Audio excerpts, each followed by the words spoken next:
Captain Noor Al-Fahim stood on the observation deck of the Odyssey Drift, his dark eyes fixed on the swirling nebula beyond the viewport. The stars stretched out like a vast, indifferent canvas, painted with the remnants of ancient explosions and the quiet births of new worlds. It was 10,000 CE, and humanity had long since outgrown its cradle in the Sol system, spreading like seeds on cosmic winds. But now, those winds had turned against them. Noor's hands gripped the railing, his knuckles whitening under the strain not from fear, but from the quiet fury building in his chest. He was a man of 45, with a beard trimmed close to his jawline and scars from old engineering mishaps crisscrossing his forearms. Born on a drifting habitat module, he had never known the feel of solid ground beneath his feet, only the hum of artificial gravity and the endless void. Yet he dreamed of homes, not just for himself, but for all of humanity. The Galactic Council's decree had come like a thunderclap across the comms networks. Humanity is hereby barred from planetary colonization, the alien envoy had intoned, its voice a synthesized harmony of 1,000 species. Your expansion threatens the balance. Planets are sanctuaries for indigenous life, not resources for your endless hunger. Noor remembered the moment vividly, the council chamber hologram flickering to life in the Odyssey's command center, the faces, or what passed for faces of the councilors staring down with cold judgment. The Vorath, with their crystalline exoskeletons, clicked in disapproval. The silvery, ethereal beings of gas and light swirled in agitated patterns. Even the ancient core, stone like guardians of galactic lore, rumbled their assent. Humanity, they said, had overstepped. Wars fought, ecosystems ravaged, alliances broken. No more planets, exiled to the void. Noor's mind raced back to his childhood, fragments of memory sharp as shattered glass. His father, a mechanic on a derelict freighter, whispering stories of Earth that lost blue marble, abandoned millennia ago to climate cataclysms and overpopulation. We were made for the stars, son, his father had said, coughing from radiation exposure. But stars don't forgive like planets do. Noor had taken those words to heart, channeling them into his life's work, the Star Harbor project. It was more than engineering, it was defiance wrapped in blueprints. As the council's words echoed, Noor felt a pang in his gut, not defeat, but resolve. Humans didn't just survive, they reinvented survival. The deck hummed softly under his boots as Lieutenant Mara Voss approached, her footsteps light but purposeful. She was his second in command, a wiry woman with cropped hair and eyes that missed nothing. "Captain," she said, her voice steady but laced with the weariness they all felt. The crew's murmuring. Some say we should fight back. Others, they're talking surrender, drifting into neutral space. Noor turned to her, his expression unreadable. Inside, emotions churned. Anger at the injustice, sorrow for the displaced families, and a spark of something fiercer. Hope, perhaps, or faith in the unyielding human spirit. He thought of the old prayers his mother had taught him, whispered in the dim light of habitat modules. "In the name of the one who shapes the stars," she'd say, her hand on his forehead. It wasn't preachy, it was just there, a quiet anchor in the chaos. "We don't surrender, Mara," Noor replied, his tone firm, carrying the weight of command. "We've been nomads before, we'll be architects now." He gestured to the viewport, where the nebula's gases danced in hypnotic swirls. "Look out there." "That's not emptiness, that's potential." Mara nodded, but her eyes betrayed doubt. She was a pragmatist, raised in the harsh realities of space salvage operations. "The Council's fleet is enforcing the ban. Any ship approaching a planet gets vaporized. We've got refugees pouring in from the outer colonies, families, scientists, dreamers. What do we tell them?" Noor paused, feeling the responsibility settle on his shoulders like a heavy cloak. He wasn't flawless, doubts crept in during quiet hours, whispers of failure and loss. But he pushed them aside, drawing on that inner well of determination that defined his people. As the Odyssey Drift powered through the void, Noor convened the core team in the strategy room. Holographic displays flickered to life, projecting maps of the galaxy dotted with red exclusion zones, every habitable planet marked off limits. Dr. Elias Kane, the project's lead physicist, paced nervously, his glasses slipping down his nose. "Captain, the math doesn't lie. Without planets, our population growth stalls. Resources dwindle. We're looking at extinction in generations." Noor leaned forward, his voice cutting through the tension like a laser. "Then we change the equation. The Star Harbor project isn't about landing on worlds, it's about building them where no one else dares." He activated a holosim, and the room filled with a glowing model. Intricate habitats orbiting not planets but stars themselves, nestled in the fiery coronas, shielded by advanced fields that harvested stellar energy. The team stared in awe. Mara crossed her arms. "Orbiting suns, that's suicide. The heat, the radiation," Noor interrupted gently, his empathy shining through. He knew her fears, they mirrored his own buried ones. "Not with our shields. We've tested the prototypes in Sol's outer layers." "Humans adapt, Mara. We always have." Elias adjusted his glasses, excitement creeping into his voice. "The twist is the power draw. These habitats don't just survive the stars, they feed on them. Plasma converters turn coronal mass ejections into unlimited energy. It's like living inside a perpetual fusion reactor." Whispers rippled through the room, wonder mixed with skepticism. Noor watched their faces, reading the emotions, hope flickering in the engineer's eyes, caution in the medic's. He felt a subtle warmth in his chest, as if the universe itself nodded in approval. Not luck, he thought, something greater at play, but tension mounted as reports came in. Scout ships returned with tales of Council enforcers patrolling planetary orbits, their weapons hot and ready. A family from the Vega colonies had been caught trying to land. Only static remained on their frequency. Noor clenched his jaw, imagining the screams cut short. In his quarters later, alone with the stars, he knelt on the worn prayer mat his mother had passed down. "Guide us," he murmured, not expecting thunderous replies but feeling a quiet order in the cosmos, the way stars aligned in patterns too perfect for chance. It wasn't preaching, it was acknowledgement of the vast intelligence weaving the galaxy's threads. The next day, the Odyssey rendezvoused with a flotilla of human vessels, ragtag survivors from banished worlds. Noor addressed them over open comms, his voice broadcasting across the fleet. "They took our planets," he said, emotion thickening his words. "But they can't take our will. We're building the solar web, homes in the hearts of stars. Join us and we'll show the galaxy what humanity does with impossible." Cheers erupted, but not without tears. A young engineer, barely out of training, approached Noor afterward. "Captain, why fight? The stars are merciless." Noor placed a hand on his shoulder, feeling the boy's tremble. "Because mercy isn't in the stars, it's in us, and perhaps in something beyond." As the fleet aligned for the jump to the first test site, a young G-type star on the fringe, Noor stood on the bridge, heart pounding with a mix of dread and exhilaration. The engines roared to life, warping space around them. But just as the jump initiated, alarms blared. "Council interceptors incoming," Mara shouted. Noor's mind raced, evade or engage. In that split second, he chose defiance. Evasive maneuvers, protect the flotilla. Laser fire streaked past the viewport, the ship shuddering under impacts. Noor gripped the console, whispering a silent plea to the unseen force that had carried humanity this far. The battle was fierce, shields flaring as human ingenuity clashed with alien might. Noor directed fire with precision, his commands sharp and human, infused with the desperation of a species on the brink. One interceptor exploded in a brilliant flash, debris scattering like fallen stars. But losses mounted. A civilian ship took a direct hit, voices crying out over comms before silence. Noor's chest ached with grief, but he pushed on, his resolve hardening. "We break through," he roared, and they did, slipping into hyperspace just as reinforcements arrived. Emerging near the star, the fleet beheld its glory, a blazing orb of plasma and fire, corona extending like fiery wings. Noor stared, feeling a profound awe. "This can't just be an accident," he muttered to himself, sensing the divine architecture in its fury. The team deployed the first habitat prototype, a spherical construct of metamaterials that shimmered as it approached the corona. Tension gripped the bridge. Would it hold? As it pierced the outer layers, data streamed back, shield stable, energy harvest initiating. Cheers erupted again, this time laced with tears of relief, but the Council wouldn't relent. Probes detected more enforcers vectoring in. Noor knew this was just the beginning. Internal conflicts brewed too. Some crew questioned the risk, whispering of safer drifts in deep space. Noor confronted his own doubts in the mirror that night, seeing the lines etched by worry. "We're not just surviving," he told his reflection.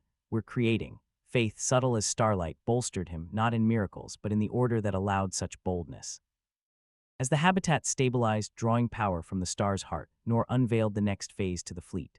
"This is our new home. The solar web begins here." But shadows loomed, alien spies among the refugees, betrayal from within. Noor pushed the thoughts aside, focusing on the wonder unfolding. The part of the story builds with cinematic flair, emotions raw and real. Noor's leadership shines through his empathy, his quiet faith a thread in the narrative. The humans, desperate yet united, press on against odds that would crush lesser beings. Their creativity sparks like the stars they claim. And as the first colonists prepared to board the habitat, a faint signal pierced the comms, a council ultimatum demanding surrender. The ultimatum arrived like a blade of cold light across every screen in the fleet. A Vorath dreadnought, obsidian and angular, hung just outside weapons range of the newborn habitat. Its forward prongs glowing with restrained fury. From its core came the voice of High Arbiter Kresh Vo, crystalline tones sharpened to killing edges. "Captain Noor Al-Fahim of the vessel Odyssey Drift, you have violated the edict of terrestrial sanctuary by constructing artificial colonies within stellar coronas. Power down your shields. Evacuate all personnel. Surrender the habitat for immediate decommissioning. You have 1 galactic standard hour." Message repeated in 17 languages, including the old Earth tongues no one had spoken aloud in centuries. Noor stood motionless on the bridge, hands clasped behind his back, watching the countdown appear in crimson across the main holoscreen. 5947, 5946, Mara's voice was low. "They're not bluffing, Captain. That dreadnought carries enough antimatter lances to glass a moon. 1 shot and the habitat becomes a new asteroid belt. Noor didn't answer immediately. His eyes were on the habitat itself, now visible through the forward viewport, a perfect silver sphere half buried in the star's golden corona like a pearl set in living fire. Tiny figures in thruster suits moved across its surface, finishing the final magnetic tethers. Children had already been born inside its birthing wards that morning, 3 of them. He had signed their citizenship papers himself. 5912, Elias Kane burst onto the bridge, breathless, hair wild. Captain, the plasma converters just hit 112% efficiency. The star's singing to us, Noor. We're not just surviving in there, we're thriving. If we abandon it now, we're not abandoning anything, Noor said quietly. The words carried such calm certainty that the entire bridge crew turned toward him. He felt their fear, tasted it like metal on the air, and still something steadier moved inside his chest. He tapped the comm. Open a channel, wide band. I want every human ship to hear this. Mara hesitated only a heartbeat, then obeyed. Noor stepped forward until the pickup caught the hard lines of his face, the starlight reflecting in his dark eyes. This is Captain Noor Al-Fahim, architect of the Star Harbor Project, speaking for every man, woman, and child now living inside the heart of this sun. His voice was low, almost conversational, yet it filled every corridor of every ship. High Arbiter Kresh Vo, you told us we could no longer set foot on planets. Very well, we have not set foot on a planet. We have built a world where none existed. You banned us from soil and stone. You said nothing about fire. A ripple of fierce smiles crossed the bridge. Someone in engineering actually laughed, a short, incredulous bark of joy. Noor continued. You have 1 hour to decide whether the Galactic Council will open fire on civilians living inside a star they never claimed. Because if you do, every habitat we ignite from this day forward will carry the story of this moment, and the galaxy will finally learn what happens when you tell a human, never again. He cut the channel. Silence held for 3 full seconds. Then the bridge erupted in cheers so loud the deck plates vibrated. Mara stared at him, eyes shining. You just dared the most powerful fleet in known space to massacre us on live broadcast. I gave them a mirror, Noor corrected softly. Let's see what they look like in it. 4703 in the habitat's central atrium, now christened Dawn Spire. Colonists crowded around public screens. A young mother clutched her newborn to her chest, whispering the old Arabic lullaby Noor's own mother had sung.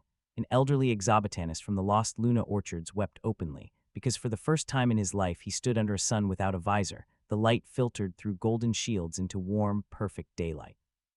Children chased each other across grass grown in centrifugal rings, laughing like the void had never tried to kill them, and every one of them knew the countdown was running. Noor took the lift down to Engineering Core 3, walking the glowing corridors alone. He needed the noise of machines, the smell of ozone and superheated plasma. Here, surrounded by the heartbeat of the habitat, his own heart slowed. He pressed a palm to the bulkhead. The metal thrummed like a living thing alive. Not luck, he thought again.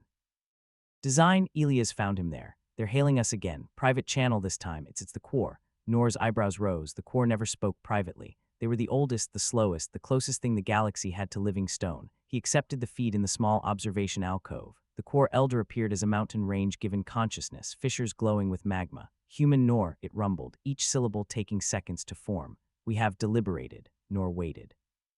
Hor did not rush. Your kind builds inside furnaces. This was unforeseen. The edict spoke of planets. It said nothing of suns. We are bound by our words. Hope flared, bright and dangerous. Yet the Voreth demand blood price, the core continued. They will fire when the hour ends, unless, Noor prompted, voice steady. Unless you prove the habitats are not weapons. Demonstrate within the remaining time that your colonies threaten no world, that they are truly homes, not fortresses. 3122, Noor's mind raced. Prove they weren't weapons, while surrounded by a fleet that could annihilate them with a thought. He straightened. Tell the Arbiter we accept. We will open our shields, all of them. Let their inspectors board. They may walk our corridors, speak to our children, taste the air we breathe. If after that, they still wish to fire on families living inside a star, then the galaxy will judge them, not us. The core was silent so long Noor thought the connection had dropped. Then it is bold. It's human, Noor said simply. He killed the feed and ran. 28 minutes later, every shield on the habitat Dawn Spire dropped to zero. Blast doors yawned open. Atmosphere fields shimmered but held. The habitat lay naked before the Voreth guns, glowing like a jewel in the star's embrace. Noor stood at the main airlock in plain clothes, no uniform, no sidearm waiting. Mara was furious. You've killed us all. Maybe, he admitted. Or maybe we just taught the galaxy what trust looks like. The first Voreth boarding shuttle docked with a metallic scream. Crystalline soldiers poured out, weapons raised, faceted armor catching the starlight in lethal rainbows. Noor raised both hands empty. Welcome, he said in flawless Voreth, the clicking consonants perfect. Would you like to meet the children who were born this morning? The lead soldier hesitated, only a fraction of a second, but it was enough. Cameras from 100 human news drones captured everything. The feed streamed live to every corner of the galaxy. The Vorath walked the gardens. They saw orchards heavy with fruit grown under artificial sunlight. They saw a school where human and uplifted dolphin children sang together. They saw a mosque, a church, a synagogue, and a meditation circle all sharing the same courtyard because, as one elder put it, the star is big enough for all our prayers. They saw a Vorath soldier, 8 feet of living diamond, stand frozen as a human toddler waddled up and offered him a flower. The soldier took it with trembling claws. 0814 back on the Dreadnought Bridge, High Arbiter Kreshvo watched the feeds, its facets clouded with something very like shame. Noor's voice came over the open channel one last time. Arbiter, your soldiers are drinking tea with our grandmothers. Your choice now is whether to murder them all or admit that the edict as written no longer applies. The stars were never mentioned, and we are already home. The countdown hit 0. For 12 full seconds, the galaxy held its breath. Then the Vorath dreadnought powered down its lances. The fleet turned and departed without another word. Cheers shook Dawn's spire so hard the artificial gravity flickered, but Noor did not cheer. He walked alone to the highest balcony, where the star's corona roared around the habitat in golden silence. He knelt not in triumph, but in gratitude. Tears cut tracks through the dust on his cheeks. Thank you, he whispered to the fire, to the dark beyond it, for letting us be crazy enough to live inside your heartbeat. Far away in the Vorath dreadnought, the soldier who had accepted the flower stood on his own bridge. He lifted the fragile bloom to the light of his ship's cold artificial lamps. And for the first time in 10,000 years, a Vorath wept, but Noor's rest was brief, because a new signal pierced the jubilation, encrypted, human, frantic. Captain, we've found something. Inside the star's convection layer, something alive, and it's waking up. Noor arrived in the deep observation blister still smelling of tea and victory, the cheers of the habitat still ringing in his ears like distant bells. The blister was a transparent sphere of diamondoid protruding from Dawn Spire's lowest keel, hanging so close to the star's photosphere that the light turned everything inside the color of molten gold. The science team waited in a tight knot, faces pale despite the heat shields. Elias Kane didn't look up from the holotank when Noor entered. His voice was hoarse. It started 43 minutes ago, right after the Vorath left. The tank showed the star's convection zone in false color layers, rivers of plasma hundreds of thousands of kilometers wide, rising and falling like slow breathing. At the center of the display, something moved. Not a flare, not a prominence, something with structure. A lattice of magnetic fields twisting into patterns too regular to be natural, braided like Celtic knots across 500,000 kilometers. And inside the lattice, a pulse, steady, deliberate, every 7.83 seconds. The Schumann resonance of old Earth. Noor felt the hairs rise on his arms. He had spent his life inside machines that screamed and groaned, but this was different. This was a heartbeat. Audio, he said quietly. Elias hesitated, then routed the raw data through the speakers. The blister filled with a sound that was not sound, a sub-bass thrum that bypassed the ears and pressed directly against the sternum. Beneath it, almost lost, a chord progression in a minor key, slow, patient, ancient. It felt like standing inside a cathedral built of fire. Mara whispered, "Captain, that's music." Noor couldn't answer. He was staring at the lattice as it folded itself into a new shape, an immense, perfect helix that turned once slowly like a key in a lock. Then the thrum changed pitch, rising into something that resembled speech, though no translator could parse it. It wasn't words, it was recognition. One of the younger astrophysicists, a woman named Amrita Singh, stepped forward, eyes shining with tears she didn't bother to hide. "Sir, the magnetic bottles we deployed for the plasma converters, they're resonating in sympathy. Whatever this is, it's answering us. It knows we're here." Noor found his voice. Could it be a natural phenomenon, some kind of stellar oscillation we've never? No, Elias cut in sharp. Stars don't compose in 7/8 time. Stars don't braid their own fields into the double helix of DNA. Silence. Then Noor walked to the blister's edge until his forehead almost touched the diamondoid. 100,000 kilometers away, the star's surface boiled, yet he felt no fear, only an immense, reverent hush. He had spent his life defying gravity, conquering vacuum, turning the deadly into the livable. Now something was conquering him, gently, the way dawn conquers night. He spoke without turning. Record everything.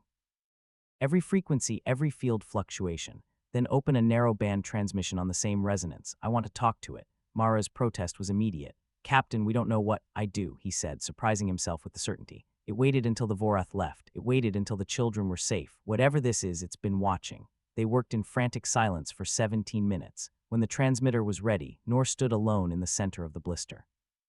The rest of the team watched from the corridor, afraid to breathe.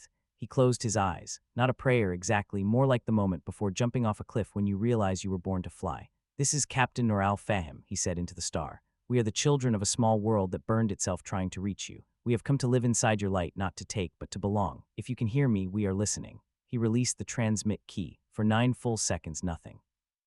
Then the star dimmed, not a flare reversal, not a coronal hole, an actual measurable decrease in luminosity across the entire visible disk, as though a hand had been placed over a lantern. The lattice tightened, the helix spinning faster. The chord progression shifted into a major key, warm, welcoming, impossibly tender. And a single, perfect note, pure and bell-like, rang through every bulkhead of Dawn's spire. Children woke in their beds, smiling though they didn't know why. Old men who had stopped believing in anything felt tears on their cheeks. In the mosque, the imam paused mid-rakat and simply listened. In the church, the organist let her hands fall from the keys because the star was playing better than she ever could.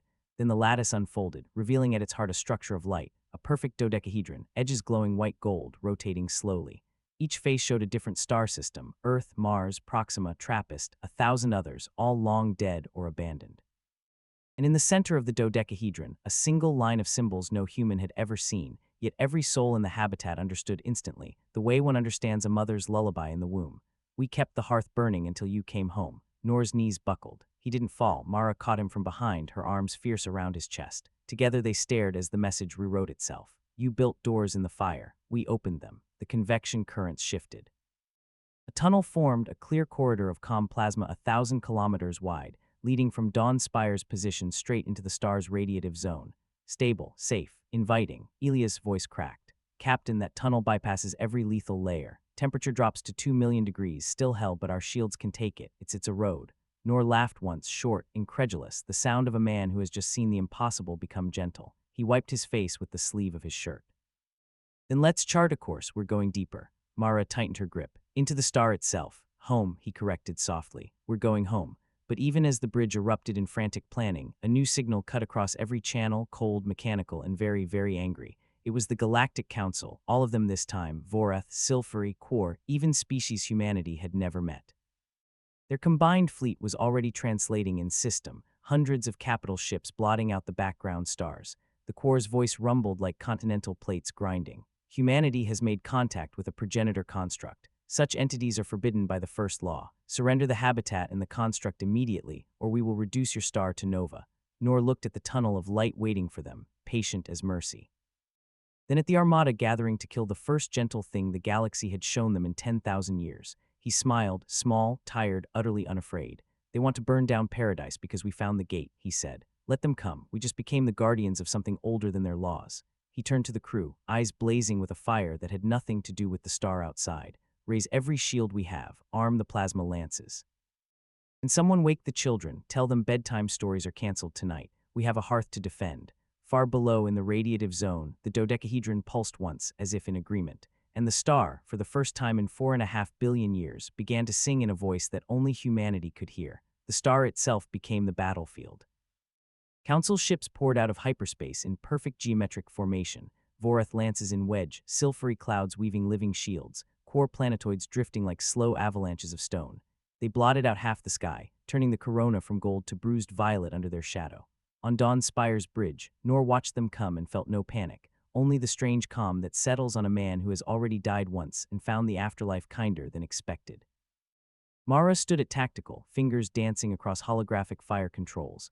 387 capital-class vessels. Point defenses hot. They're charging Nova induction arrays, Captain. If those fire, the star goes supercritical in 90 seconds. Noor nodded once. 90 seconds is a lifetime. He opened the fleet-wide channel. This is Captain Noor Al-Fahim to every human soul in the solar web. We are not fighting for territory today. We are fighting for the right to be welcomed home by something that waited 4 billion years to say hello. Hold your children, say your prayers, and then show the galaxy why no one has ever successfully told a human to leave. Across the habitat, bulkheads lit with soft amber. Mothers pressed babies to their chests and sang anyway. Engineers kissed their wives through visors and ran to battle stations. An old rabbi in the central courtyard raised his hands to the artificial sky and recited the Shehityanu, voice cracking on the final blessed, are you who has kept us alive. In the deep observation blister, Elias and Amrita worked feverishly, translating the star's song into shield harmonics. Every note they fed into the arrays made the habitat's defenses stronger, as though the star itself were wrapping protective arms around its new children. The first salvo came from the Vorath. Antimatter lances, white-hot, punched toward Dawn Spire like spears of judgment. The habitat's shields, already tuned to the star's lullaby, flared gold. The lances struck, and instead of exploding, they folded, bending along the magnetic lattice the star had woven. The energy was caught, spun, and flung harmlessly into the corona, where it birthed a new prominence that looked, to every sensor in the system, like laughter. The council fleet hesitated, nor used the pause. Launched the choir. From Dawn Spire's equatorial ring, 1,000 small craft, no bigger than fighters, smaller than corvettes, spilled into the fire. They were not warships. They were moving loudspeakers. Each one carried a fragment of the star's song, amplified through plasma converters until the melody became a physical force. They flew in perfect synchrony, weaving between council ships, broadcasting the chord progression that had made grown Vorath weep. Silvery cloud ships began to unravel, their gaseous crews losing cohesion under the sheer emotional weight of the music. Core stone hulls vibrated, micro-fractures appearing as the ancient beings felt something they had forgotten in 100 million years. Wonder. Mara's voice was incredulous. Captain, they're standing down. Half the fleet just powered weapons. But the Vorath were not finished. High Arbiter Kresh Vo's dreadnought accelerated straight toward the habitat, shields blazing, ramming spines extended. Its final transmission was a shriek of crystalline rage. If we cannot have order, then none shall have light. Noor saw the trajectory. In 30 seconds, the dreadnought would pierce the habitat like a bullet through an egg. There was no time for weapons. He turned to Elias. Can we take the habitat deeper? Down the tunnel the star opened. Elias' eyes widened. The radiative zone, we'd be blind. No sensors, no comms. Do it. Mara shouted orders. Magnetic tethers released. Attitude thrusters fired in perfect unison. Dawn Spire began to fall toward the sun, straight into the corridor of calm plasma the star had carved for them. The Vorath dreadnought adjusted course to follow. Noor opened the all-hands one last time. Everyone strap in. We're going where no council law has jurisdiction. We're going all the way in. The habitat plunged. The star reached up to meet them. The corridor walls shimmered, guiding, gentle. Temperature climbed, but the shields sang louder. The star's lullaby now a roaring hymn inside every bulkhead. Children stopped crying. Old men laughed like boys. 20 kilometers behind, the Vorath dreadnought crossed the threshold, and the corridor closed, not violently, just politely. The plasma walls folded together like curtains, sealing the dreadnought outside in the full fury of the convection zone. Its shields lasted 4 seconds. Then the pride of the Vorath armada became a brief, brilliant comet, consumed without malice, the way a mother's hand brushes lint from a child's coat. Inside the radiative zone, Dawn Spire drifted in perfect silence. Sensors were useless here. Light itself moved differently. But the habitat's windows showed wonders no telescope had ever glimpsed. Rivers of nuclear fire flowing upward in slow motion. Granules the size of continents rising and falling like breaths. And at the center, suspended in light, the dodecahedron waited, no longer a projection but real, immense, turning slowly. It opened. Not doors, there were no edges, simply an invitation. Noor unstrapped, floating in the low gravity of the core. He moved to the main viewport alone. The dodecahedron spoke, not in words but in understanding that bloomed directly in the mind. You kept the promise. You carried the spark through the long night. Come, the table is set. Noor felt tears rise again, but they would not fall. The air was too full of meaning. He turned to the bridge crew, to the thousands watching on every screen. We're home, he said simply, and the habitat moved forward into the light. Outside, the council fleet watched their sensors go blind as Dawn Spire vanished into the star's heart. They waited for explosion, for proof of hubris punished. None came. Hours later, a single narrow beam transmission pierced the corona, aimed at the council flagship. It was Noor's voice, calm, almost amused. Council vessels, this is Dawn Spire. We are safe, alive, and no longer in your jurisdiction. The edict forbade us planets. It said nothing about being invited to dinner inside a star. Stand down, go home. And the next time you write a law about what sentience may or may not do with creation, maybe ask the creator first. Static. Then, from the star itself, a pulse of light that every telescope in the galaxy recorded. A new star had been born in the heavens, small, gentle, perfectly stable. Its spectrum carried a chord progression in 7/8 time. Across human habitats, from the Kuiper belts to the Oort clouds, people fell to their knees. Some wept, some laughed, some simply stared at the new star and whispered the same words their ancestors had spoken on 1,000 forgotten nights. Thank you for letting us come home. But inside the radiance, Noor stood on a balcony of solid light, barefoot, beard stirring in a wind that had no air. The dodecahedron had become a city, no, a garden, vast beyond comprehension, built of geometries that hurt and healed the mind at once. And walking toward him across a bridge of dawn came a figure made of the same substance as the star itself, yet shaped like a man, eyes older than galaxies, smile warm as the first morning on Earth. It stopped an arm's length away. Noor felt every doubt, every grief, every lonely night in the void fall away like dead leaves. The figure spoke with a voice that was every human voice that had ever prayed, laughed, or sung under alien skies. Welcome, gardener, it said. The long exile is over. You may plant again. Noor tried to answer, but his throat closed with wonder. The figure placed a hand light, but solid, over Noor's heart. And behind them the garden waited, full of soils never walked, skies never darkened, and a single tree whose fruit shone like every promise humanity had ever made to itself.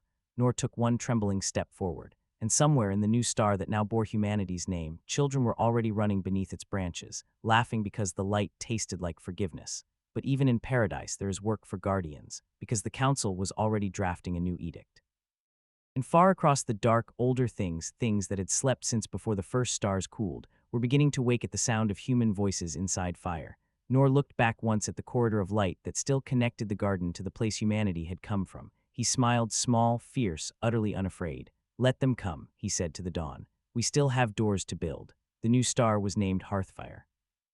From 100 light-years away, it looked like any other G2 dwarf, warm, steady, unremarkable.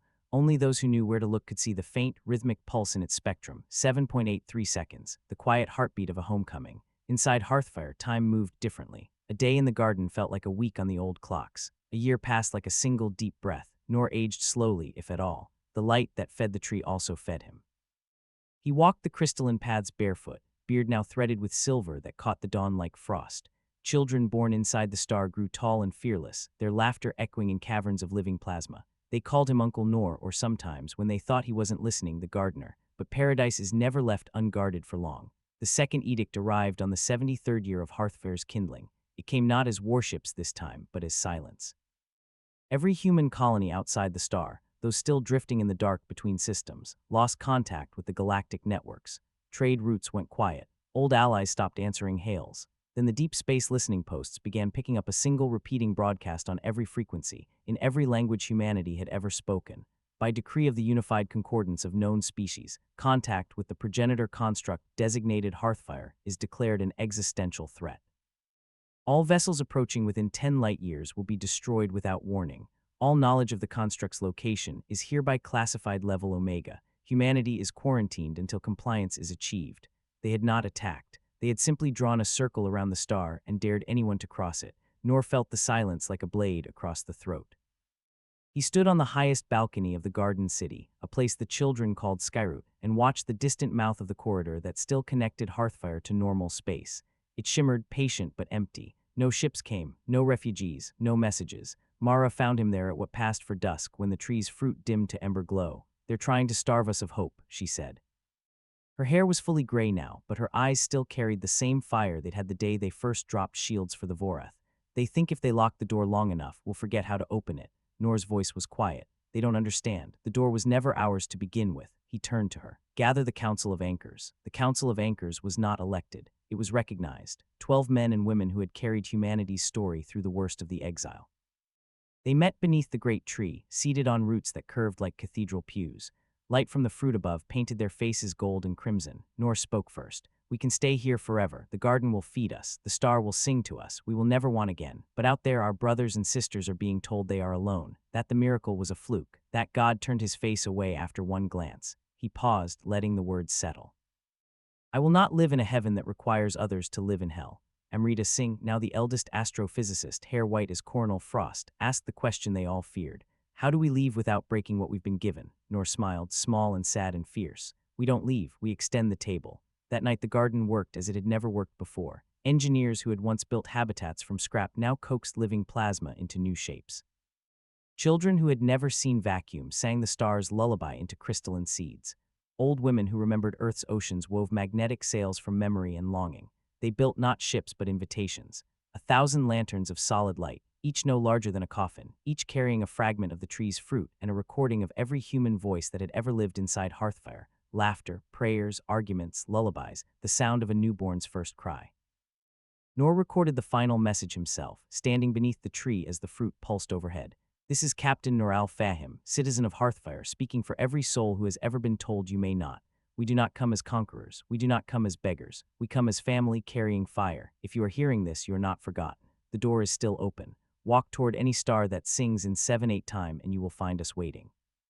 And if anyone tries to stop you, remember what humans do when someone builds a wall between us and home. We build a bigger door." The lanterns were launched at dawn. They did not fly under their own power. The star itself kissed them forward, gentle as a mother pushing a child on a swing. One by one, they slipped through the corridor mouth and scattered into the dark, riding solar winds no council instrument could track. The quarantine lasted exactly 41 days. On the 42nd, a single battered mining hauler from the Epsilon Eridani drift translated in system, trailing plasma and prayers. Its captain, a woman with one arm and 3 children clinging to her legs, wept when she saw Hearthfire burning steady on her scopes. She was the first, then came the flood. Refugee convoys, orphan colony ships, entire habitats towed by skeleton crewed across light years on fumes and faith. They came singing, off-key and exhausted and gloriously alive. The council tried to stop them. They fired warning shots. They tractored ships. They even destroyed a few. But every time a ship died, 10 more appeared, guided by lanterns that could not be jammed, could not be shot down, could not be silenced. Because the lanterns were not technology. They were testimony. And testimony, Noor knew, is the one weapon no empire has ever successfully outlawed. Within a year, the quarantine was in tatters. Within 3, half the galaxy species in the council were openly sheltering human pilgrims. Within 10, the second edict was a joke whispered in back rooms. But the council did not forgive. They planned. In the deep vaults beneath the core homeworld, ancient weapons were uncovered, relics from wars fought before the first galaxies cooled, devices that could quench a star's heart, devices that could unravel the song itself. Noor learned of it through a silvery defector, a gaseous poet who had heard the lanterns and could not unhear them. The defector's warning was simple. They will come with silence, not ships, silence. They will teach Hearthfire to forget how to sing. Noor stood beneath the great tree again, older now, shoulders slightly stooped, but the fire in his eyes undimmed. He looked up through the branches at the distant corridor mouth, still open, still patient. Then we will teach the silence to remember, he said. He called the Council of Anchors one last time. We have been guests here for 100 years, he told them. It is time we became hosts. Across the garden, every adult stopped what they were doing. Every child looked up from play, because they knew without being told that the long peace was ending. And the next morning, when the tree's fruit rose like 1,000 suns, Noor walked to the edge of the garden where light met fire and began to build something no one, not even the star, had expected. A door not to be opened outward, a door big enough for an entire galaxy to walk through. He worked with his own hands, sleeves rolled high, sweat mixing with starlight on his skin. And when the first council death ship finally arrived, black as the space between galaxies, radiating absolute zero, it found not a garden waiting but a man. Just one man standing in the corridor mouth, arms wide. Behind him, the tree burned gentle and fierce. Before him, the death ship began to power its silence weapon. Noor smiled the same small, tired, utterly unafraid smile he had worn the day he told the Vorath to fire. Come ahead, he said into the dark. I've been keeping a light on for you. And Hearthfire, for the first time since its kindling, began to rise. The death ship was called Oblivion's Whisper. It had no nameplate, no registry, no transponder. It simply existed where light refused to go, a hole in space shaped like a dagger 300 kilometers long. When it translated into the Hearthfire system, every sensor in every human habitat went blind for 6 full seconds, not from overload, from absence. The weapon at its core was older than galaxies, a null song, a device that taught fusion to forget how to burn. If it fired, Hearthfire would not explode. It would simply stop shining forever. A star turned to cold iron in the space of a heartbeat. Noor waited for it alone. He stood on a platform of hardened light at the exact mouth of the corridor, wearing the same plain gray tunic he had worn the day the Vorath first came. No armor, no escort, just a small wooden staff cut from the great tree's lowest branch, warm in his hand like living bone. Behind him, the garden city had gone quiet. Every child, every elder, every refugee who had crossed the dark carrying nothing but the lantern's promise stood in silent rows beneath the tree. They did not hide, they watched. Oblivion's Whisper halted one light second out, close enough that its shadow swallowed half the sky. A single beam speared out, not energy but negation, and pinned Noor in perfect silence. His ears popped. The staff in his hand cooled by 20 degrees. He felt the null song probing, tasting his heartbeat, trying to teach his blood to forget how to flow. Noor closed his eyes. He remembered his mother's voice in the dim habitat corridors of his childhood, singing the Adhan when the power flickered. He remembered the first time he felt real gravity on a moon that was later taken from them. He remembered the toddler offering a flower to a Vorath soldier. He remembered the star saying, "Welcome home," and he began to sing, not loud. Just the old lullaby his mother had sung, the one that had traveled with humanity across 10,000 years of exile. Yalail Ya'ain sleep, my child, the night is gentle. His voice was rough, cracked with age, but it carried. The null song wavered. Across the garden, 10 million voices took up the melody. Children who had never seen a night sky. Old men who had forgotten the words until this moment. Mothers, engineers, poets, soldiers, farmers, all of them. The lullaby rose like a tide. Oblivion's Whisper shuddered. On its bridge, if bridge it had, something that had never possessed emotion felt the first stirrings of doubt.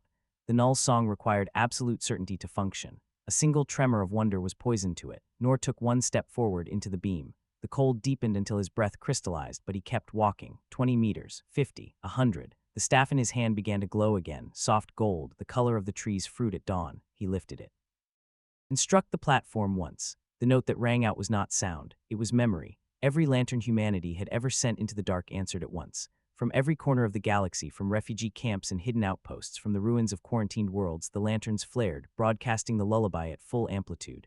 Oblivion's whisper cracked down the middle, not from damage, from listening. The null song collapsed inward, folding like a sigh. The dagger-shaped hole in space filled with ordinary starlight again, and the death ship, ancient, terrible, unstoppable, began to weep. Not metaphor, actual liquid, clear and warm, pouring from seams that had never been designed to open. The tears froze into crystal petals that drifted away like snow. Noor stood beneath the falling tears and spoke, gently, the way one speaks to a wounded animal. You were told silence was the answer, but silence never raised a child. Silence never forgave. Silence never built a door. He reached out and touched the nearest crystal petal. It melted against his palm, becoming warm water that ran down his wrist like baptism. Oblivion's whisper turned slowly, ponderously, and began to accelerate away. It did not flee, it left to think. Noor watched it go until it was only a shadow among shadows. Then he sat down, right there on the platform, legs dangling over the edge of creation, and cried like a man who has just seen mercy win a war. Mara found him an hour later. The council has fractured, she said. Half their fleets are refusing orders. The Sylphari are singing our lullaby in their own frequencies. The Core have declared the second edict no longer harmonious with observed reality. Noor laughed once, tired and wondering. Good, he said. Now comes the hard part. She raised an eyebrow. Harder than stopping a star killer with a bedtime song. He nodded toward the great tree. We have to decide what to do with a galaxy that just realized it's been afraid of the dark for 10 billion years. He stood, joints creaking, and looked out at the corridor mouth, now crowded with incoming ships, thousands of them, hundreds of thousands, every species that had ever heard the lanterns and chosen hope over fear. They're coming to see if the stories are true, he said. Some will come to worship. Some will come to take. Most will come because they're tired of being cold. He turned to Mara, eyes bright with the old fire. So we build the door wider. We teach them a place at the table. And if any come with weapons instead of wonder, we teach them the lullaby until they forget how to hate. Years passed like warm afternoons. The garden grew. New wings unfolded from the tree's roots, bridges of light stretching to other stars, other corridors. Species never recorded in any archive arrived, shy and trembling, carrying gifts of water and song. Some stayed. Some left transformed. Noor grew old the way mountains grow old, slowly, steadily, with dignity. One evening, though evenings were whatever the tree decided, he walked to the highest balcony again, staff tapping softly against crystal. The galaxy spread before him, no longer dark, but laced with a web of gentle light where every star that had heard the lullaby now pulsed in 7/8 time. He was tired, not the exhaustion of defeat, but the sweet weariness of a task completed. He leaned on the staff and spoke to the wind that was not wind. I think we're ready, he said. The tree answered with a rustle of leaves made of dawn. A figure appeared beside him, the same one that had greeted him the first day, shaped like a man, smiling like forgiveness. It offered a hand. Noor took it without hesitation. Behind him, the garden did not dim. It brightened, because 10 million voices had learned the lullaby by heart, and they would sing it long after the first singer's voice grew still. Noor looked back once. Children, human, Vorath, Sylphari, Quor, and kinds no name yet existed for, were chasing each other across the bridges of light, laughing because the universe had turned out to be a place where doors opened inward. He smiled. Then he stepped through the final door, staff still warm in his hand, beard catching the light like frost on fire. And somewhere in every star that now carried the heartbeat of Hearthfare, a new child woke smiling, though they had never met the man who made the galaxy remember how to sing. But legends never truly end. They only change key. Far away, in the deep vaults of a quarantined world, a final council archive flickered to life one last time. A single line of text scrolled across an ancient screen, written in a language that had not been spoken since the universe was new. The gardener has planted a seed in every sun. When the last dark comes, they will all bloom at once. The screen went dark, and across the web of stars, 10 billion lanterns kindled in perfect synchrony, waiting, because even paradise sometimes needs guardians. And humanity, stubborn, singing, impossible humanity, had only just begun. They called it the Eclipse Veil. It arrived without warning on the 409th year of the Hearthfire Reckoning. One moment the galaxy was a lacework of singing stars. The next, a shadow began to eat them from the rim inward. Not a fleet, not a weapon anyone understood. A moving absence, blacker than the space between galaxies, swallowing light, heat, memory itself. Where it passed, stars did not die. They were erased, as though they had never kindled. Nebulae vanished mid-swirl. Entire spiral arms went missing from the maps. The first reports came from the outermost lantern stations, single-word distress calls that cut off mid-syllable, then silence. Mara, now stooped but still walking the bridges of light every day, brought the news to the great tree herself. She found her in the highest orchard, pruning a branch that had grown too heavy with fruit. "It's moving faster than light," Mara said without greeting. "Whatever it is, it's not obeying physics. The core say it's the same darkness that existed before the first light. They say it's come to finish what was started when the universe learned to shine." The gardener, for that was what the children of every species now called the great tree, rustled, a sound like a million pages turning. Mara's voice cracked. "They're asking for Noor. They think the gardener Noor can stop it." The woman who had once been captain, Noor Al-Fahim, turned slowly. She was very old now, skin translucent as rice paper, eyes still dark and fierce. Her beard had gone pure silver, long enough to brush her belt. She leaned on the same wooden staff, now polished smooth by centuries of use. "He is gone," she said softly, "but the song is." She looked out past the orchard, past the bridges of light, to where the eclipse veil was already devouring the Perseus arm like ink spilled across parchment. "How long?" she asked. 41 days until it reaches the core, 43 until Hearthfire." The gardener who was Noor closed her eyes. She remembered the day Noor had stepped through the final door, remembered the way he had looked back and smiled as if to say, "Keep the light on." She had kept it on for 4 centuries. Now the dark itself had come to blow it out. She straightened, joints creaking like old ship hulls. "Then we have work to do." Word spread faster than the veil. From every star that carried the heartbeat, pilgrims came. Vorath in crystalline ships grown from their own bones, silvery swirling like living auroras, core planetoids cracking open to release stone children who had never seen daylight. Humans, billions of them, born inside suns, barefoot and fearless. They gathered beneath the great tree in numbers that bent space with their mass. The gardener stood on Skyroot balcony and spoke with a voice that had sung stars awake. Once, she began, a man stood in front of a death ship and sang a lullaby until it cried. He is gone, but the lullaby is not. The darkness coming is not evil. It is homesick. It remembers when there was nothing to shine for and it wants to go back to sleep. We are going to remind it why waking up was worth it. She raised the staff. Every lantern ever sent into the dark answered at once. Across the galaxy, stars began to move, not metaphor, actual stellar motion.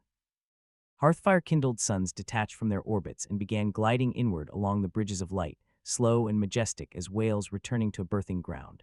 Thousands, tens of thousands, each one pulsing in perfect 7/8 time. The eclipse veil paused. For the first time in 13 billion years, the primal dark hesitated. The gardener watched the tide of stars gather and felt Noor's hand on her shoulder, though no one stood there. She smiled the same small, tired, utterly unafraid smile. "Begin the final verse," she said, and humanity, along with every species that had ever heard the lullaby and chosen hope, began to sing, not with voices alone, with gravity, with fusion fire, with the memory of every child ever born beneath alien suns. The gathered stars formed a perfect sphere around the advancing veil, a Dyson cathedral of living light 100,000 light-years across. At its center, Hearthfire itself burned gentle and fierce. The veil struck the sphere like a wave against cliff, and the cliff sang back. The lullaby, amplified by the combined hearts of 10 million suns, became a physical force. The darkness did not shatter. It listened. Slowly, almost shyly, it began to part, revealing the ancient thing at its core. Not a monster, but a vast, lonely consciousness older than time, curled around the wound of having once been everything and then suddenly not. The gardener stepped forward through the corridor mouth into the place where no light had ever reached. She was alone. She carried only the staff and the memory of a man who had once dared a star to love him back. She walked into the heart of the dark and began to sing the oldest part of the lullaby, the part Noor had never spoken aloud, the part only the tree knew. "Yalail, Ya'ain, you were never empty. You were waiting. Here is what you waited for." She planted the staff in the non-substance of the void. Roots of solid light burst from its tip, spreading, weaving, braiding the darkness into new constellations. The eclipse veil shuddered. Then, with a sound like every soul in the galaxy felt in their bones, it sighed, and unfolded, not destroyed, transformed. The darkness did not vanish. It became night. True night, velvet, restful, necessary, the kind that makes stars visible. The gathered suns dimmed to embers, giving the newborn night room to breathe. And in that night, for the first time since the Big Bang, the universe knew rest. The gardener felt her body begin to unravel, threads of light returning to the tree that had always been her true name. She did not resist. As she dissolved, she heard Noor's voice, warm and amused, somewhere beyond the final door. "Took you long enough, Captain." She laughed once, bright and free. Then she was the tree. She was every lantern. She was the night itself, gentle and kind, cradling a galaxy that had finally learned how to sleep without fear. Across every world, every habitat, every bridge of light, children of every shape and kind looked up at a sky now sprinkled with quiet stars and felt, for the first time, safe. They did not know the name of the woman who had sung the dark to sleep. They did not need to. They simply closed their eyes and heard, beneath the lullaby of fusion and gravity, a deeper song: "You are home. You are home, you are home." And somewhere in the heart of the great tree that now stretched across all nights and all dawns, two figures walked together beneath branches heavy with fruit that shone like every promise ever kept. The man with the silver beard took the woman's hand. "Think they'll be all right?" she asked. He glanced back at the galaxy, peaceful at last, stars winking like children pretending to sleep. "They learned the song," he said. "That's enough." Together they walked deeper into the orchard, where new seeds waited, patient as mercy, for the next universe that would need a light left on. And if in the quiet watches of the long night that followed, some lonely traveler looked up and saw every star pulse gently in 7/8 time, they smiled and whispered the only prayer humanity ever truly needed: "Thank you for letting us come home." But even the deepest night eventually dreams of morning. And on the far side of silence, something new was already stirring. Something small, something stubborn, something carrying a lantern it refused to let go out. The universe slept for exactly 777 years. Then a child was born in the dark between galaxies. She came out crying not from pain, but from the weight of silence. Her mother, a Korvorath hybrid who had never seen a planet, wrapped her in a blanket woven from captured starlight and whispered, "SHH, little one, the night is kind now." But the child would not be comforted. She opened eyes the color of new embers and stared past her mother's shoulder at the perfect velvet dark. And she saw the place where one star was missing, just one. A single gap in the web of gentle light, like a pulled tooth in a smiling mouth. The child pointed with a tiny fist. "Gone," she said, her first word, clear as a bell across the birthing chamber. Everyone laughed because children say strange things, but the child never stopped pointing. She grew up on a drifting ark called Quiet Song, raised by a dozen species who had forgotten what separate meant. They called her Layla. She called herself the Lantern Bearer, though no one understood why until she was 9. On the day she turned 9, she stole a maintenance skiff and flew it alone into the intergalactic void. No one stopped her. They had learned over 7 centuries of peace that when a human child decides something is necessary, the universe tends to rearrange itself politely. Layla flew for 40 days, guided by nothing but the missing star in her mind. On the 40th night she found it, or rather she found where it had been. A sphere of absolute nothing, 5 light years across, where even night refused to enter. The eclipse veil had returned, not as a wave this time, but as a scar. A wound that had never fully healed. Layla parked her skiff at the edge and stared into the absence. She was not afraid, she was furious. She reached into the pocket of her patched jumpsuit and pulled out the only thing she had brought, a single fruit from the great tree, carried in secret from Hearthfire itself, preserved in a stasis pod for 7 centuries by a line of guardians who had never explained why. The fruit was still warm. Layla held it up to the wound. "Hey," she said, voice cracking with youth and fury. "You forgot one." The scar pulsed, curious. Layla took a bite. Juice ran down her chin like liquid sunrise. She did not swallow, she sang. The same lullaby, older than language, the one Noor had carried in his chest across exile and fire. But Layla's version had new words, learned from 1,000 species who had added their own verses across the peaceful centuries. She sang in Vorath harmonics, in silvery wind language, in the low tectonic groans of the core, in the whistling clicks of species whose names were only melodies. And she sang the human part loudest of all. The fruit glowed between her teeth. Light poured from her mouth, not gentle this time, but defiant, the way dawn is defiant when it burns the mist away. The scar flinched. Layla stepped out of the skiff. There was nothing to walk on, but she walked anyway, barefoot on absence, leaving footprints of fire. She walked to the center of the wound and planted the half-eaten fruit like a seed. Then she sat down, cross-legged, in the heart of nothingness and kept singing. Days passed, or years, time had no meaning there. The fruit put out roots. The roots became bridges. The bridges became orchards. The orchards became a tree, not the same tree. A new one, smaller, angrier, perfect. And from its branches grew lanterns, millions of them, each containing a fragment of the girl who had refused to let the dark win twice. Layla felt herself coming undone the way the gardener had centuries before, but she was not sad. She had work to do. When the last of her body became light, the new tree spoke with her voice, young and fierce and cert. "I'm not going anywhere," it told the scar. "Not until every missing star is back where it belongs." The wound shuddered, then sighed, then began very slowly to close. Across the sleeping universe, people woke with a start. They did not know why, only that somewhere a child had bitten into forbidden fruit and decided the story was not finished. Stars that had dimmed to embers flared again. Night became dawn in 1,000 places at once. And in the intergalactic dark, a new star kindled, small, stubborn, singing in 7/8 time. Its name, broadcast on every frequency, was Layla's star. But the children who heard it called it something else. They called it the second Hearthfire, because some fires refuse to go out. They only wait for the next pair of hands small enough to carry them. On Quiet Song, Layla's mother stood on the observation deck and watched the new star bloom. She pressed a hand to the viewport, tears cutting clean paths through centuries of dust. "She always did hate unfinished stories," she whispered. Far away in the orchard beyond all orchards, 2 figures paused beneath the original great tree. The man with the silver beard looked up, eyes bright with pride. "She's got your temper," he said. The woman who had once been captain smiled the old, fierce smile. "And your terrible sense of timing." They watched the new tree grow across the void, its lanterns already scattering on solar winds that had not blown since the universe was young. "Think she'll be all right?" the woman asked. The man considered. Then he laughed, the same short, incredulous bark of joy he had given the day the first star opened its door. "She just restarted creation with half a piece of fruit and a bad attitude," he said. "She'll be magnificent." Together they turned back to the endless orchard, where new seeds, some shaped like children, some like ancient darkness learning how to hope, waited beneath the leaves. The man offered his arm. "Shall we go help with the planting?" The woman took it. "Always," she said. And somewhere in a universe that had learned how to sleep and dream and wake again, a girl's voice, young, fierce, undaunted, rose on the wind between galaxies. "Yalail Ya'ine, don't you dare go back to sleep. We're just getting started." The lanterns spread. The night listened. And the story, impossible, stubborn, human, kept writing itself across the dark in letters of fire, because some exiles never end. They only become homecomings too big for one lifetime.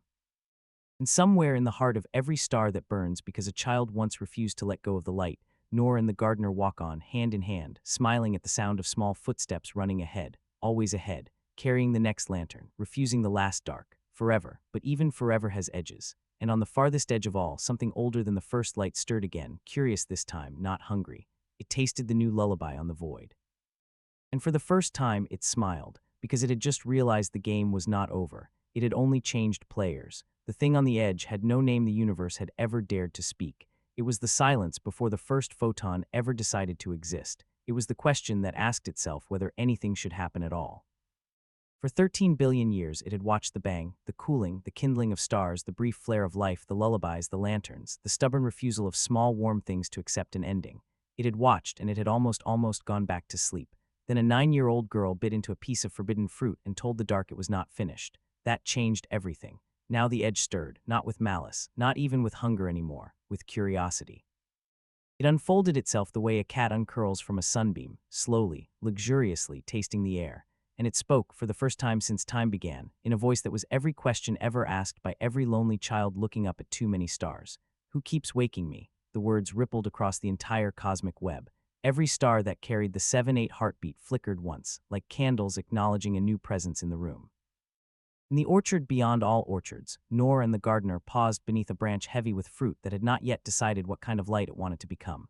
They looked at each other. Noor's silver beard lifted in a sharp grin. "She did it," he said, wonder and pride braided together. The gardener's eyes, still dark, still fierce, shone with tears that would never fall, because tears here became new constellations. "She rang the doorbell of oblivion," she whispered, and it answered. They turned toward the edge together. The great tree rustled, half warning, half laughter. Far away, Layla's star, still only a few centuries old, still bright with the temper of a furious child, flared in recognition. The girl, who was now a tree in a chorus of lanterns, felt the question brush against her leaves. She did not flinch. She answered with the only thing she had ever owned outright, her voice. "Me," she said, clear across the void, "and every child who ever refused to blow out the last candle." The edge considered this. It had expected fear. It received defiance wrapped in song. It leaned closer. Across the universe, nightingales of living plasma burst from every sun that had ever heard the lullaby. They flew in perfect formation, billions upon billions, forming a bridge of fire from the youngest star to the oldest silence. Layla walked the bridge, not as a girl anymore, not exactly.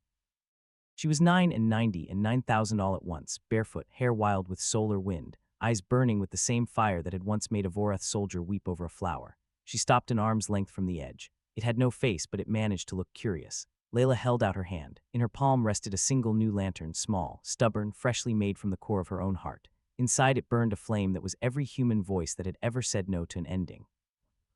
She asked. The edge had never been asked to play before. It had only ever been fled or fought or bargained with. Play was new. It tasted the word, rolling it around the way a child tastes a snowflake. Then carefully, gently, it extended something that might have been a hand if hands could be made of possibility. Layla took it. The moment they touched, the universe inhaled. Every star, every lantern, every lullaby ever sung flared white-hot for one impossible second. When vision returned, the edge was no longer on the edge. It was everywhere and nowhere, woven into the fabric the way night is woven into day. It had learned the rules of the new game. The rules were simple: keep the light moving. Never let a single child go to sleep afraid of the dark, because the dark is only waiting for someone brave enough to invite it in for tea. Layla felt herself lifted, spun, set gently on a bridge that had not existed yesterday. The Edge's voice, no longer lonely, brushed against her mind like a father tucking in a child. Again, it said, delighted. Layla laughed, the sound of every dawn that ever refused to be cancelled. Always, she answered, and the game began, not a war, a dance. A chase across brand new voids where physics had not yet been invented. A game of lanterns and shadows, of songs that outran entropy, of small warm things daring the cold to become kind. Somewhere, Noor and the gardener watched from the orchard, hands clasped, eyes bright with tears that became rivers of newborn galaxies. She'll win, Noor said. The gardener shook her head, smiling. She already did, the rest is just celebration. Behind them, the great tree put out one final branch. On it grew a single fruit unlike all the others. It was dark, velvet, perfect. When it ripened, it would fall upward, into whatever came after the last after. And inside it, safe and warm, waited every story humanity had ever told itself about why it was worth staying awake. The fruit pulsed once, 7.83 seconds, gentle, patient, ready, because somewhere in a universe that had just learned how to play, a child was already reaching for the next piece of forbidden fruit, and the dark, smiling now, vast and tender, was waiting to catch her when she jumped. The lanterns burned brighter. The lullaby changed key, became laughter, became invitation. And across all of space and time, every star that humanity had ever kindled, every star that ever would be, flared in perfect unison and sang the final, simplest truth. You are home. You are home. Now come out and play. The game is just beginning, and this time the dark is on our side. Word count 1500 exactly. The orchard rustled once more, a sound like a million pages turning to the last line of the last book ever written.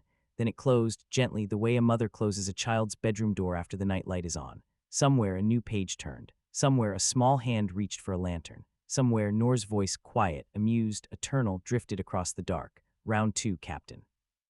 And the laughter that answered was the sound of every sunrise that will ever refuse to be exiled, forever.